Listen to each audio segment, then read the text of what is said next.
10 जून को होने वाले राज्यसभा चुनाव में इस बार शिवसेना, कांग्रेस और एनसीपी की महाविकास अघाड़ी के 4 और बीजेपी के 3 उम्मीदवार मैदान में हैं।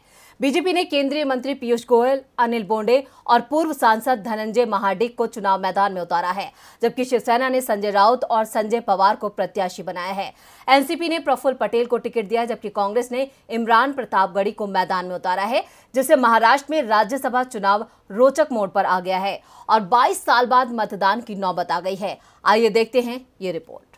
महाराष्ट्र में राज्यसभा चुनाव में एक नया मोड़ आ गया है। 6 सीटों के लिए 7 उम्मीदवार मैदान में हैं। ऐसे में 22 साल बाद मतदान के हालात बन गए हैं। बीजेपी ने अपना तीसरा उम्मीदवार उतारकर बाकी दलों का गणित बिगाड़ दिया है। बीजेपी जोर लगा रही है कि उसके 3 उम्मीदवार राज्यसभा जाएं। बीजेपी के पास तीसरे उम्मीदवार के लिए 22 वोट हैं। शिवसेना के दूसरे उम्मीदवार के लिए 14 वोट हैं, लेकिन निर्दलीयों और दूसरे दलों के वोटों से ये संख्या बढ़कर 40 के पार जा सकती है।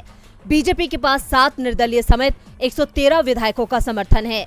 बीजेपी अपने तीसरे उम्मीदवार के लिए निर्दलियों के वोट के सहारे कुल 29 वोट का दावा कर रही है। सत्ताधारी महाविकास अघाड़ी 169 विधायकों का समर्थन का दावा कर रही है, जिसमें शिवसेना, एनसीपी और कांग्रेस के 152 विधायक हैं। 8 निर्दलीय और 9 दूसरी छोटी पार्टियों के विधायक मिलाकर कुल 169 विधायक एमवीए के पास है।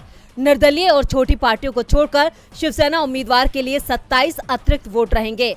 निर्दलीय और छोटे दलों ने चुनाव के दौरान महाविकास अघाड़ी के पक्ष में वोट दिया तो ये संख्या 42 पहुंच जाएगी। ऐसे में शिवसेना का उम्मीदवार आसानी से जीत जाएगा। अगर बीजेपी कुछ निर्दलीय और छोटे दलों के विधायकों को तोड़ने में कामयाब होती है तो मुकाबला काफी रोचक हो सकता है। चुनाव से पहले बीजेपी और शिवसेना दोनों अपने सभी उम्मीदवारों के जीतने का दावा कर रहे हैं। महाराष्ट्र में राज्यसभा की 6 सीटों के लिए 7 उम्मीदवार चुनाव मैदान में जोर आजमा रहे हैं। शुक्रवार को नाम वापसी का आखिरी दिन था, लेकिन किसी ने नाम वापस नहीं लिया, जिसके बाद अब राज्यसभा के लिए मतदान होना तय है।